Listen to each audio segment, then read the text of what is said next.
Okay, so we are going to do equations with compositions. Basically, I'm just going to write compositions.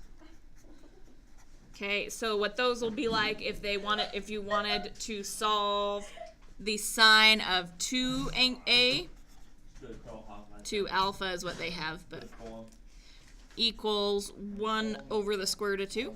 Ew, this is a gross marker. Okay, so maybe this one will write better. I don't know you're gonna save your life. Yeah. At least surprise us every now and then. You could give us some joy with your miserable. Okay, so I have this dude, nothing real crazy from what it was, some of the things you were doing the other day. So you would have the sine of 2 alpha equals 1 over the square root of 2. 1 over the square root of 2 rationalized is really the square root of 2 over 2. So that's the one that we actually see on our unit circle more. So where is the y value? We're going to do the inverse sine. So we'll have 2 alpha equals sine inverse 1 over square root of 2. 1 over the square root of 2 is the same as square root of 2 over 2. Where does that y value happen since it's a, the y, since it's a sine? So that can happen at 135 or at 45. Okay, so there's like 2 answers for this part. So that's 2 alpha equals 135 or 2 alpha equals 45. That's a 5. Okay, so then I divide that by 2 to get alpha equals, is it 67.5? 10 minutes ago. Or divide by 2 again for the 45 part, alpha equals 22.5. Okay, and remember like how we had those weird answers the other day that had like plus this many, k times this many, like 180 or pi over 2, or pi, or just pi. So sometimes you'll see them with the answers plus k times 180, just meaning anytime you go around the circle, or it's also going to happen if I had 180 degrees off of this. So if it's this, 180 degrees is this way, so that can happen too. Is this in focus for you guys? Does it look focused for you guys? Yeah.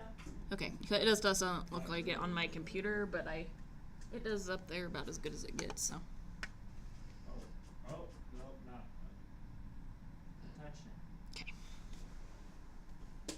Yep. Okay, so you have those kind of answers, so you'll have like those 2 answers. I don't know that you'll always have 2 answers. I can look at them and see if you do later, but. Yep, it looks like most of them have 2 answers. Okay, so make sure you try to find those so you'll have like an OR type equation to solve. Okay, so if I have a tangent of 3x equals the negative square root of 3. If you say no, he still blows on you. Doesn't matter. Get your German fucking breath away. Okay, so I'm going to do the inverse tangent. Sam, you touched my heater. Okay, so I'm going to have 3x equals the inverse tangent. Sometimes you'll see arctangent of negative square root of 3. Negative square root of 3 for a tangent is a y over x, so it can happen at 60. I'm doing tangent, so that's y over x. So it can happen there. Negative, so it can happen there and there. Gross. Gross. Ew. You have to tell me both of them, but like I don't know. We've done so much of it that I just try to remember which one so I don't have to do all the work every time. So I guess if you didn't quite just see it, you would have to do, okay, I have, whoops, I forgot which one I'm doing. I have the square root of 3 over 2 over, so that's my y, over x of negative 1/2.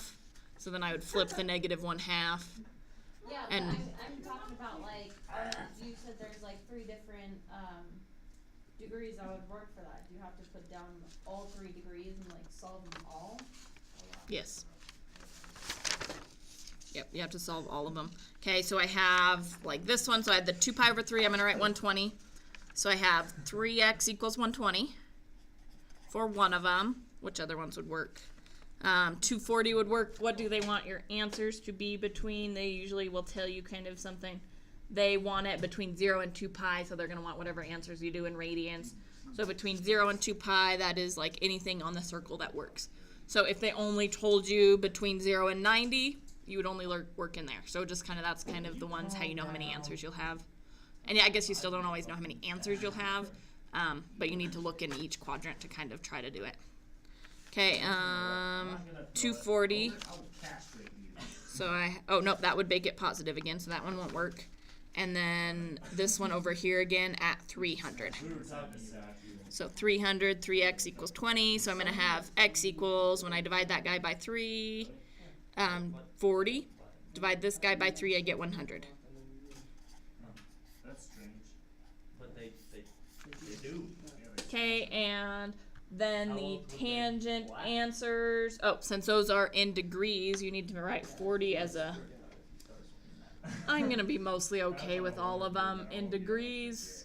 But change things to... That'd be kind of a badass weapon, though. It's like nunchucks. Brandon Or in you the could just get apocalypse. some fucking nunchucks. It's true. Brandon in the apocalypse be Okay, like, yeah, but if you got a MacGyver some shit, A little bit. tennis ball. But, okay, so changing 40 to a radian, so I'm going to have 40 times pi over 180. Don't forget how to do this.